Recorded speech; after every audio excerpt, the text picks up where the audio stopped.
वैसे तो पौधे सभी अच्छे होते हैं, लेकिन फिर भी हम आपसे ऐसे पौधों की बात करते हैं जो अपनी गुणवत्ता के कारण हमारे घर के लिए शुभ हो गए हैं। नमस्कार दोस्तों, बिना समय गंवाए हम अपनी लिस्ट आपसे शेयर करते हैं। तो हमारी लिस्ट का पहला पौधा नीम का है। अब आप नीम के पौधे का नाम सुनकर अगर वीडियो स्किप कर रहे हैं तो ऐसा मत करिए।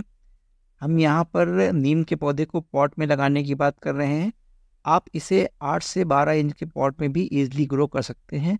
हाँ, ये एक ट्री का साइज़ ना लेकर के एक पौधे का साइज़ लेगा और अच्छी ग्रो करेगा। हाँ, एक सीक्रेट फंडा भी सुन लीजिए। अगर आपकी राशि मीन है तो ये नीम का पौधा घर में लगाना आपके लिए बहुत ही शुभदायक होगा।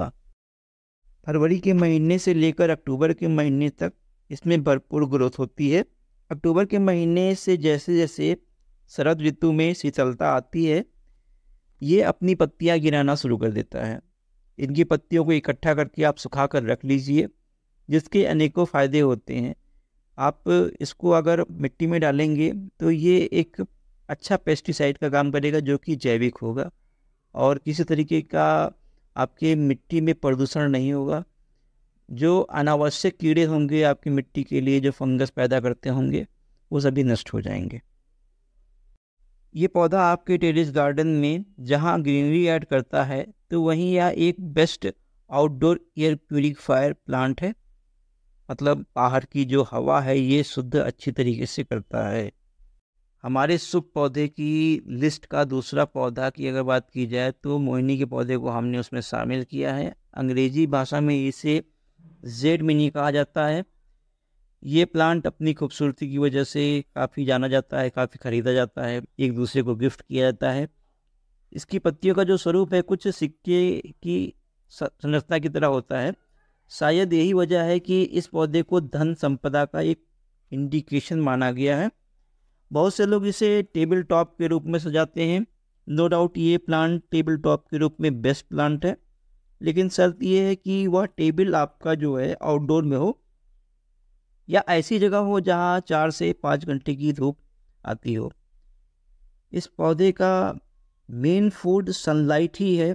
बाकी आप इसे गोबर की खाद दे सकते हैं 6 महीने में एक बार। इसे आप बोनसाई, टोपियारी या हैंगिंग प्लांटर के रूप में भी ग्रो कर सकते हैं। इस शुभ पौधों की लिस्ट में तीसरा शुभ पौधा अपराजिता का है। इसे कृष्णकांता, विष्णुकांता के नाम से भी जानते हैं। अपराजिता में मुख्य रूप से 2 रंगों वाले फूल पाए जाते हैं, एक नीला और एक सफ़ेद। इसके अलावा आपको कुछ हाइब्रिड मेथड से ग्रो किए गए अलग अलग कलर के फ्लावर भी देखने को मिल सकते हैं, लेकिन जो मेन ब्रीड है इसकी, जो कहते नहीं ओरिजिनल ब्रीड है, वो ब्लू और वाइट वाली ही है। फिर अपराजिता के शेप की बात की जाए तो देखने में ये शंख की तरह लगता है, इसीलिए इस पौधे को शंख पुष्पी भी कहा जाता है। अपराजिता के फूलों को अगर तोड़ा ना जाए तो ये फली के रूप में विकसित हो जाता है, जिसके अंदर इसके बीज होते हैं। इन्हीं बीजों से नए अपराजिता के पौधे ग्रो हो जाते हैं।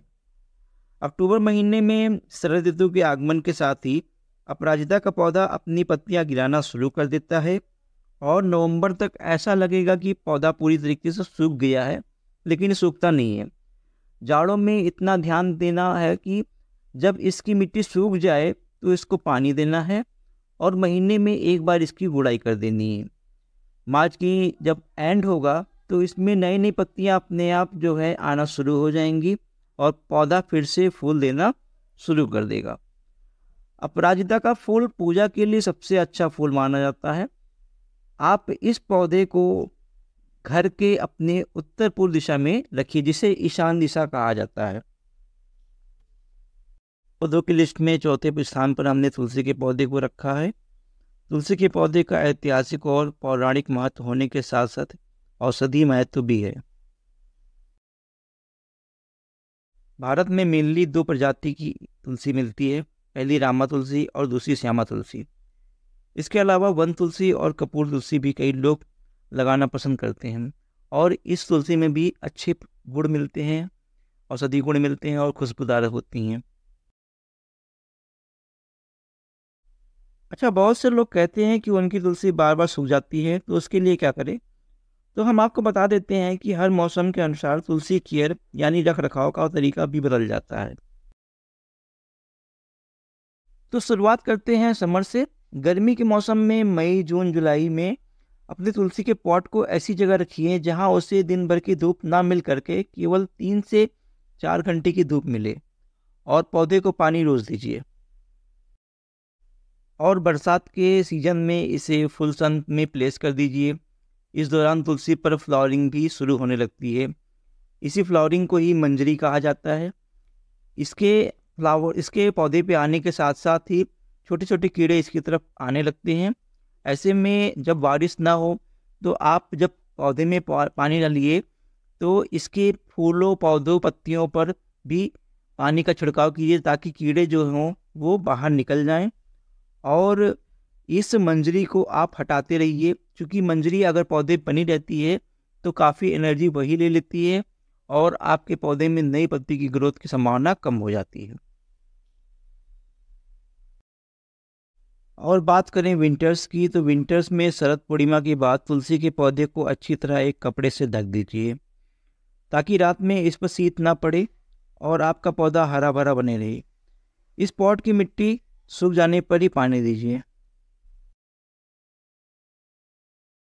और लास्ट में 5वें पौधे की बात की जाए तो हमने अपने लिस्ट में हर श्रृंगार को जगह दी है।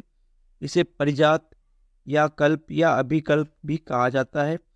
15 सितंबर से लेकर के 15 अप्रैल तक इस पौधे में भर भर के फ्लावरिंग होती है। इसके फ्लावर की बात की जाए तो सबसे यूनिक प्रॉपर्टी होती है, इसकी पंखुड़ियाँ सफ़ेद होती हैं और इसका बेस ऑरेंज कलर का होता है जो देखने में बहुत ही खूबसूरत होता है। साथ ही इसमें एक अच्छी सी स्मेल होती है, इसलिए ये पूजा पाठ या किसी अनुष्ठान के लिए सबसे अच्छा फूल माना जाता है। इसके फूल रात्रि में खिल जाते हैं और सुबह होते ही नीचे गिरना शुरू हो जाते हैं। अगर आप इसे ग्राउंड कवर में लगाते हैं तो ये एक ट्री का रूप ले लेता है। इन पौधों के अलावा शमी, दुर्वा, सफ़ेद मदार और पान के पौधे को घर में लगाना शुभ माना गया है। आप इन पौधों को भी शुभ पौधों के रूप में अपने घर में लगा सकते हैं। और हमारी वीडियो अच्छी लगी हो तो वीडियो को लाइक कीजिए, चैनल को सब्सक्राइब कीजिए। Thanks for watching.